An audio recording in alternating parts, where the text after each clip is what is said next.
Hi friends, ఈ video నచ్చినట్లయితే like చేయండి, సబ్స్క్రైబ్ చేయండి. అవని వాళ్ళ ఇంట్లో వరలక్ష్మి పూజనైతే జరుపుతూ ఉంటుంది.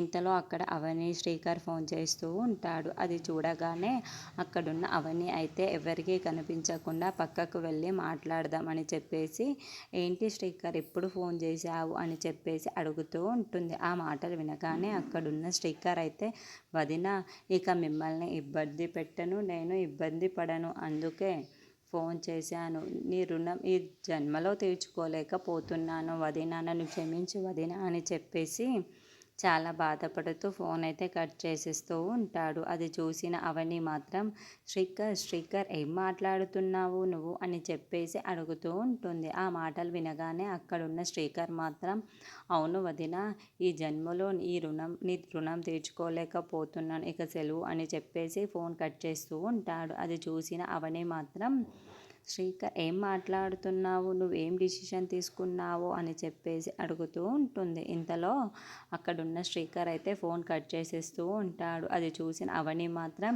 ఏంటి శ్రీకర్ ఫోన్ కట్ చేసేసాడు, స్విచ్ ఆఫ్ అని కూడా వస్తుంది, ఇప్పుడు ఏం చేసుకుంటున్నారో ఏమో అని చెప్పేసి చాలా టెన్షన్ పడిపోతూ ఉంటుంది. ఇంతలో అక్కడ ఆ విషయం చెప్పేసి కమల్కి తీసుకొని వెళ్తూ ఉంటుంది. ఇంతలో అక్కడున్న కమల్కి అయితే, వాడు ఏం డిసిషన్ తీసుకున్నాడో ఏమో, నాకు చాలా కంగారుగా ఉంది, ఏం చేసుకుంటాడో ఏమో, నాకు చాలా కంగారుగా అనిపిస్తుంది కమల్, వాడి మాటలు ఎందుకో తేడాగానే ఉన్నాయి అని చెప్పేసి అంటూ ఉంటుంది. ఆ మాటలు వినగానే అక్కడున్న కమల్ అయితే, ఏంటి వదిన, ఏం మాట్లాడుతున్నావు నువ్వు అని చెప్పేసి అంటూ ఉంటాడు. ఆ మాటలు వినగానే అక్కడున్న అవని మాత్రం, వాళ్ళిద్దరు ఫోన్లు కూడా స్విచ్ ఆఫ్ వస్తున్నాయి, వీళ్ళిద్దరు కూడా ఏమైనా చేసుకుంటున్నారో ఏమో, నాకు చాలా భయంగా ఉంది అని చెప్పేసి అంటూ ఉంటుంది. ఇంతలో అక్కడున్న శ్రీకర్, శ్రియ వాళ్ళు అయితే కొండపైకి ఎక్కి ఎలాగైనా మనం